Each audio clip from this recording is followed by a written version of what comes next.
आसमान से गरजी मौत, कांप उठा इंसान।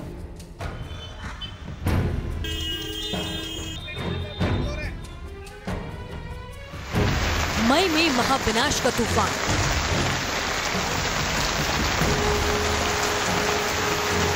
अंधड़ लील गई जिंदगी।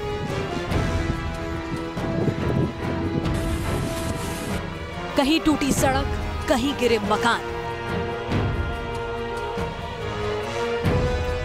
4 राज्यों में जानलेवा तूफान। 120 किलोमीटर प्रति घंटे की रफ्तार से आया काल। थम गया तूफान, खतरा अभी बाकी है। मौत का बवंडर।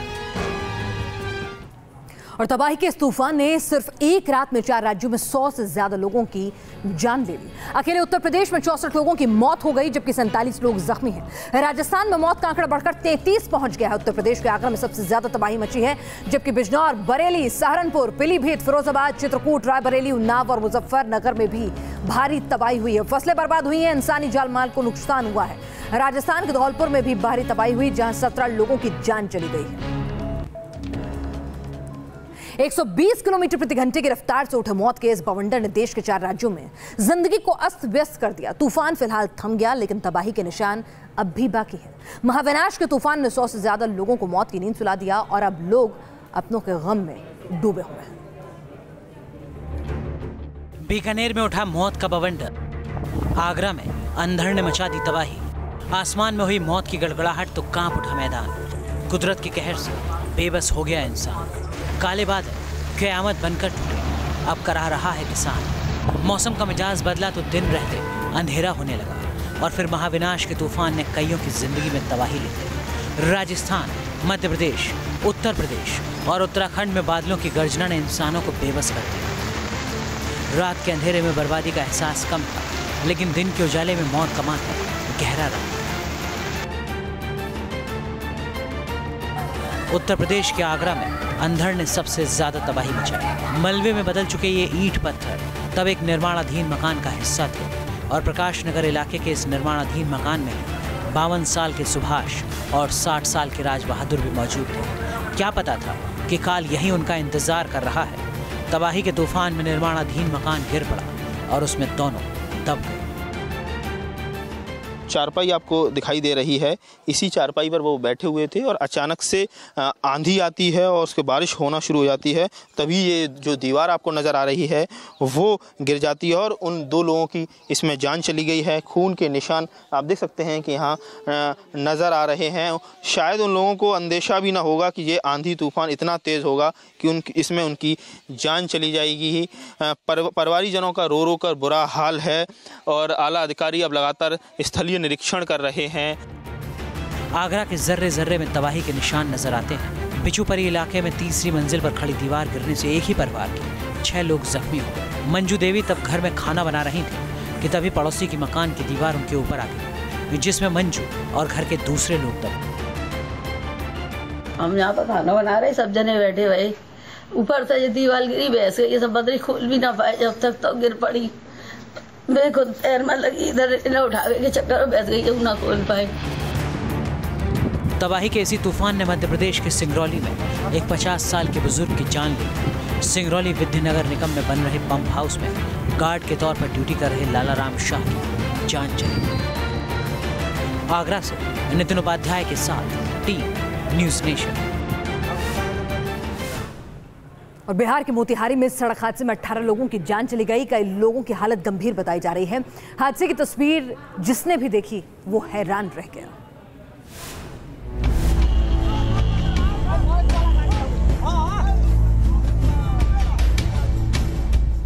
बिहार के मोतिहारी में दर्दनाक हादसा। नेशनल हाईवे पर खाई में गिरी बस, आग के गोले में तब्दील हो गई बस। एक तरफ धुंधु करती जल रही बस और दूसरी तरफ मची है अफरा तफरी। ये तस्वीरें बिहार के मोतिहारी की हैं, जहां NH 28 पर यात्रियों से भरी बस पलट गई और पल भर में ही बस में आग लग गई। बस में सवार मुसाफिरों को संभलने तक का मौका नहीं मिला।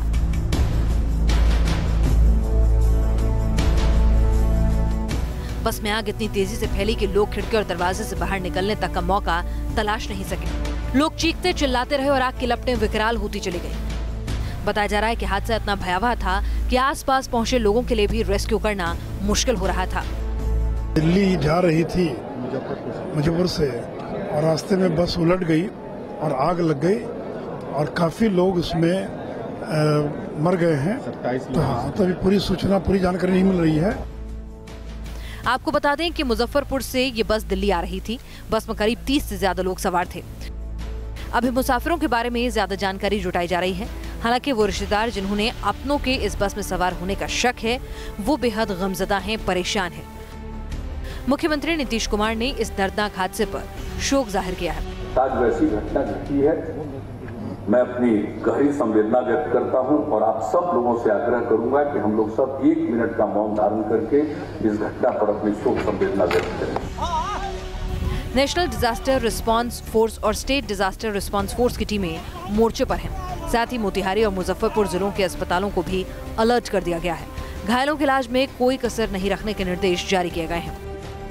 Team news nation.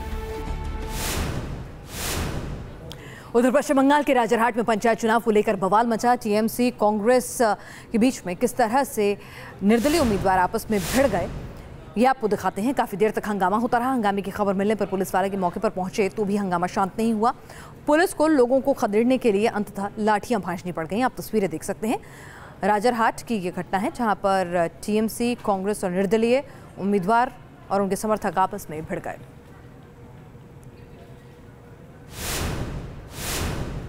शौचालय के पानी से चाय सुनकर आपको अगर यकीन नहीं होता तो हम आपको तस्वीरें भी दिखाएंगे, लेकिन पहले ये जान लीजिए कि आखिर घटना कहाँ की है। पहले आपको ये साफ कर दें कि वीडियो जो हम आपको दिखाने जा रहे हैं वो पिछले साल दिसंबर के महीने का बताया जा रहा है। तस्वीरें सोशल मीडिया पर वायरल हुई और देखते ही देखते देश की सुर्खियां बन गई। कहा जा रहा है कि वीडियो हैदराबाद का है और अब रेलवे ने वेंडिंग कॉन्ट्रैक्टर पर भी जुर्माना लगा दिया है। क्या है पूरा माजरा, देखते हैं इस रिपोर्ट में। ट्रेन से सफर करते हैं तो हो जाइए सावधान। बैठे बैठे ट्रेन में बोरियत दूर करने के लिए जो चाय आप पी रहे हैं, कहीं उसमें टॉयलेट का पानी तो नहीं, कहीं रेलवे का वेंडर आपके भरोसे को तार तार तो नहीं कर रहा। सोशल मीडिया पर वायरल इस तस्वीर ने देश भर में हड़कंप मचा दिया है। वीडियो सिकंदराबाद रेलवे स्टेशन पर चेन्नई सेंट्रल हैदराबाद चारमीनार एक्सप्रेस का है। तस्वीरों में साफ दिख रहा है कि कैसे वेंडर टॉयलेट के पानी का इस्तेमाल चाय और कॉफी के लिए कर रहे हैं। चेहरे पर ना कोई शिकन है, ना अपनी गलती का एहसास।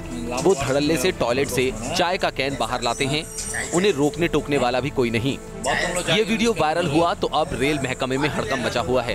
न्यूज नेशन पर सबसे पहले खबर दिखाई गई तो अब रेलवे ने बड़ी कार्रवाई की है और वेंडर पर 1 लाख रुपए का जुर्माना लगाया गया है।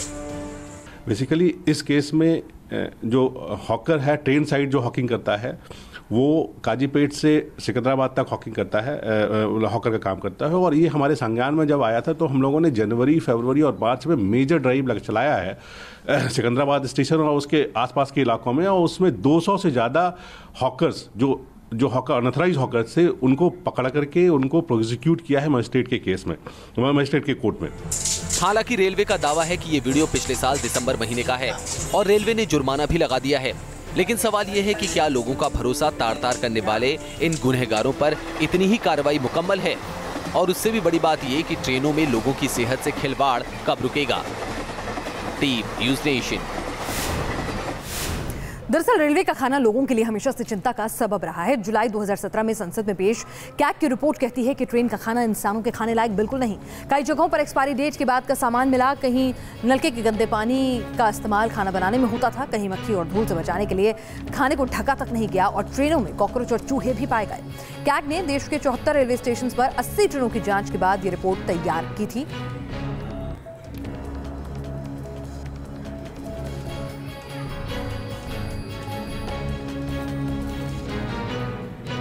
उधर केंद्रीय स्वच्छता और जल मंत्री उमा भारती ने संगम नगरी किनारे अपना जन्मदिन मनाया। वो शंकराचार्य आश्रम गईं तो एक अलग तस्वीर भी दिखी। बताया जा रहा है कि आश्रम में राधा माधव मंदिर पहुंचने पर उन्होंने प्रवेश द्वार से वापस जाने से इनकार कर दिया।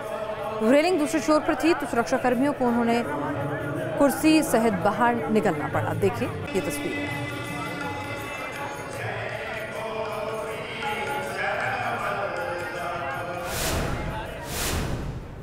कर्नाटक के चुनावी रण में आज पीएम मोदी और कांग्रेस अध्यक्ष राहुल गांधी आमने सामने थे। पीएम मोदी ने तूफानी रैली की तो जवाब में राहुल भी मैदान में उतरे। गुलबर्ग की रैली में पीएम मोदी ने भ्रष्टाचार पर कांग्रेस पर चढ़ाई की तो हुबली से राहुल ने कैसे जोरदार पलटवार किया। खनिज में से जो पैदावार होगी उसका एक निश्चित हिस्सा उसी इलाके के आदिवासियों और विस्तार के विकास के लिए खर्च करना पड़ेगा। और भाइयों बहनों, उसका लाभ आज कर्नाटक में भी कई क्षेत्रों को मिलना चाहिए, लेकिन सरकार ऐसी सोई पड़ी है, रुपये तो ले लेती है लेकिन खर्च करने की योजना नहीं बना रही है। ये इनका आदिवासियों के प्रति ये रुझाव है। 30,000 करोड़ रुपया, मतलब जितना पैसा कांग्रेस पार्टी ने मनरेगा में डाला था उतना पैसा, जनता का पैसा नीरव मोदी चोरी करके हिंदुस्तान से भाग गया। पीएम मोदी ने आरोप लगाया कि कांग्रेस के राज में आम आदमी बेहाल था। जवाब में राहुल गांधी ने तंज कसा कि पीएम मोदी के पास देश को बताने के लिए अब कुछ भी नहीं। गैस सिलेंडर 9 मिलेंगे कि 12 मिलेंगे, इसकी बहस करके चुनाव लड़े जाते थे। एक गैस सिलेंडर लेने के लिए, गैस का कनेक्शन लेने के लिए मध्यम परिवार के लोगों को राजनेताओं के घर के चक्कर काटने पड़ते थे। आप मोदी जी के भाषण सुनिए, आप मोदी जी के भाषण ठीक से अच्छी तरह सुनिए। उनके पास कहने को कुछ नहीं है, इसीलिए वो मेरे बारे में कहते हैं, और कुछ बचा ही नहीं। भ्रष्टाचार के बारे में नहीं बोल सकते, किसानों के बारे में नहीं बोल सकते, रोजगार के बारे में नहीं बोल सकते, महिलाओं के बारे में नहीं बोल सकते। एक ही चीज के बारे में बोल सकते हैं, राहुल गांधी, खाड़गे जी। और इसके बाद पीएम मोदी का कारवां बेल्लारी पहुंचा। पीएम ने कांग्रेस पर आरोप लगाया कि वो बेल्लारी की धरती को बदनाम कर रही है। जवाब में बेदर से राहुल गरजे कि ऐसी भाषा पीएम को शोभा नहीं देती। देश और दुनिया में बेल्लारी को ऐसे प्रचारित किया जा रहा है जैसे इस बेल्लारी में सिर्फ और सिर्फ चोर और लुटेरे रहते हैं। ये बेल्लारी की ईमानदारी का अपमान है, बेल्लारी के नागरिकों का अपमान है। आपको इस प्रकार के भाषण शोभा नहीं देते हैं, प्रधानमंत्री पद को शोभा नहीं देते हैं। आप कर्नाटक की बात कीजिए, आप कर्नाटक के युवाओं को बताइए कि 2 करोड़ युवाओं को आपने जो वायदा किया था वो आप पूरा नहीं कर पाए। उधर कर्नाटक में विधानसभा चुनाव को लेकर बीजेपी और कांग्रेस के बीच सियासी घमासान चरम पर है। बीजेपी के बाद अब कांग्रेस प्रतिनिधिमंडल चुनाव आयोग से जाकर मिला और बीजेपी की शिकायत की। कांग्रेस नेताओं का आरोप है कि बीजेपी विज्ञापन के जरिए कांग्रेस नेताओं को हत्यारा करार देने में जुटी है, जो न सिर्फ चुनाव आचार संहिता का उल्लंघन है बल्कि एक अपराध भी है। कांग्रेस ने चुनाव आयोग से ऐसे विज्ञापनों पर तुरंत रोक लगाने की मांग की। आगे बढ़े उससे पहले अपराध जगत की खबरें क्राइम व्यू में।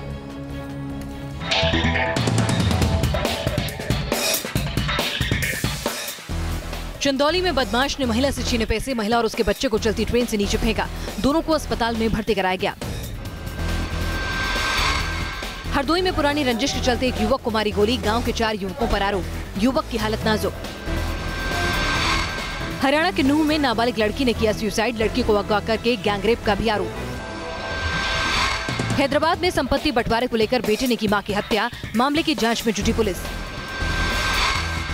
धमतरी में संपत्ति बंटवारे को लेकर बेटे ने पिता को मौत के घाट उतारा, हत्या के बाद बेटा फरार।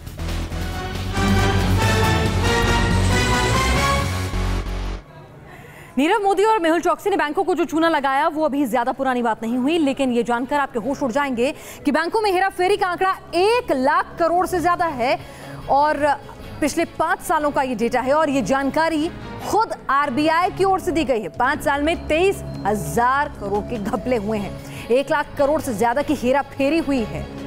2017-18 में धोखाधड़ी के 5,112 मामले सामने आए, जिनमें 28,459 करोड़ की शपथ लगी है। यानी इस दौरान औसतन हर दिन अलग अलग बैंक में धोखाधड़ी के 14 मामले रोज हुए हैं। जिसमें बैंकों को रोजाना करीब 78 करोड़ का, जी हां, हम हर दिन 78 करोड़ का चूना बैंकों को लगा है इस धोखाधड़ी में हर रोज, अगर औसत निकाला जाए। जबकि 2016-17 में 5076 फ्रॉड के केस आए, 23,933 करोड़ की चपत लगी। यह हाल तब है जबकि बैंकों का एनपीए बढ़कर 8,40,958 करोड़ तक जा पहुंचा है। और खेल जगत की हर खबर स्पोर्ट्स व्यू।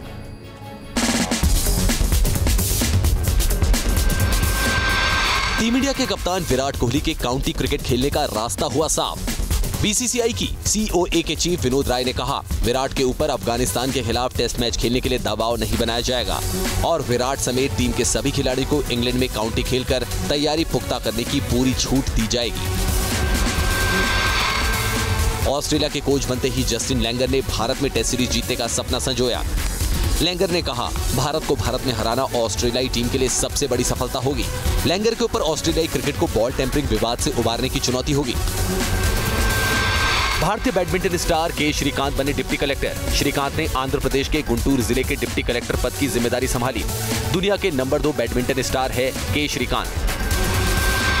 हॉकी इंडिया ने कॉमनवेल्थ गेम्स में कप्तानी करने वाले मिडफील्डर मनप्रीत सिंह, धर्मवीर सिंह और महिला हॉकी टीम की गोलकीपर सविता का नाम अर्जुन पुरस्कार के लिए भेजा है। पूर्व कप्तान भरत छेत्री और संगाई इवेमाल चानू का नाम ध्यानचंद लाइफ टाइम अचीवमेंट पुरस्कार के लिए भेजा गया है।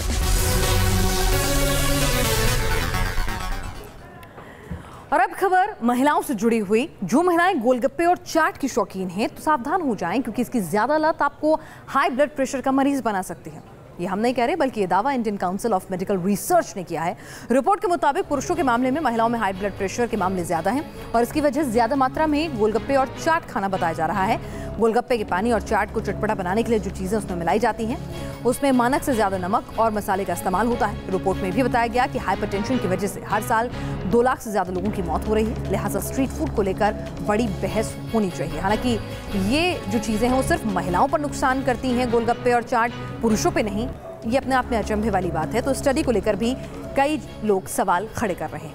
आगे बढ़ते हैं।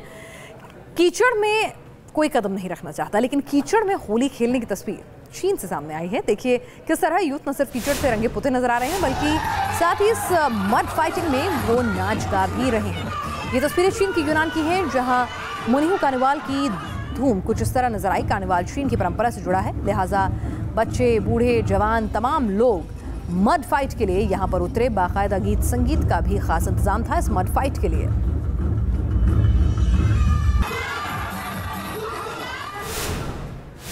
और अब दुनिया की हर खबर फटाफट देखेंगे वर्ल्ड व्यू में।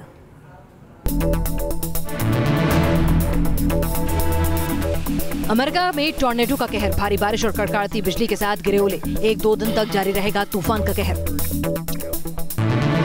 जॉर्जिया के सवानाह एयरपोर्ट के पास अमेरिका का सैन्य विमान लैंडिंग से ठीक पहले क्रैश हो गया। विमान में यूएस मिलिट्री के 9 लोग सवार थे। घटना में सभी विमान सवारों की मौत हुई। ब्रिटेन की राजधानी लंदन में एक यहूदी उत्सव के दौरान हुए हादसे में बच्चों समेत 30 से ज्यादा लोग घायल हो गए। बॉनफायर में मोबाइल फोन गिर जाने से विस्फोट की आशंका। पश्चिमी जापान के यूनिवर्सल स्टूडियोज अम्यूजमेंट पार्क में एक रोलर कोस्टर अचानक से हवा में रुक गया, जिससे उसमें सवार करीब 64 लोग हवा में ही अटक गए। किसी तकनीकी खराबी की वजह से 100 फीट की ऊंचाई पर उल्टे लटके इन लोगों को इमरजेंसी के रास्ते से बाहर निकाला गया। घटना में जान माल के नुकसान की कोई खबर नहीं। और अब आइए न्यूज नेशन पर आपको करवाते हैं बाबा बर्फानी के पहले दर्शन। अमरनाथ यात्रा की शुरुआत से पहले ही बाबा बर्फानी के पवित्र शिवलिंग की तस्वीरें सामने आई हैं। बाबा अमरनाथ की एक्सक्लूसिव तस्वीरें आप अपनी स्क्रीन पर देख पा रहे हैं। हालांकि अभी यात्रा शुरू होने में वक्त लगेगा, लेकिन बाबा बर्फानी जो हैं वो अपनी पवित्र गुफा में अवतरित हो चुके हैं। बर्फ का शिवलिंग साफ तौर पर नजर आ रहा है। हम आपको बता दें कि 28 जून से अमरनाथ यात्रा की औपचारिक शुरुआत होगी, जो 60 दिनों तक चलेगी। इसके लिए जम्मू कश्मीर सरकार खास इंतजाम करती है। सुरक्षा के भी चाक चौबंद इंतजाम होते हैं। जिस तरह से पहली बार हुआ था जब आतंकियों ने बाबा बर्फानी की यात्रा पर जाने वाले श्रद्धालुओं को भी अपना निशाना बनाया था, तो ऐसे में सुरक्षा के पुख्ता इंतजामात के बीच और ज़्यादा इंतजामात के बीच इस यात्रा को कराया जाएगा।